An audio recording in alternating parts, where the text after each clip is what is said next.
In this video, you'll learn how to fix a Git Rebase conflict and continue or safely back out. Before you start, only rebase branches nobody else has pulled. Start a rebase onto your target branch. Check which file has the conflict.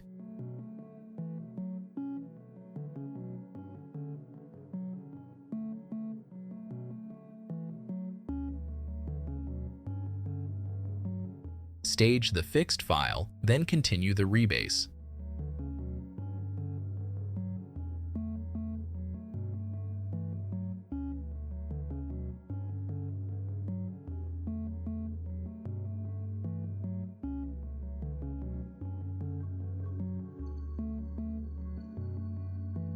If something goes wrong, abort the rebase completely. All commands are in the description below. See you next time.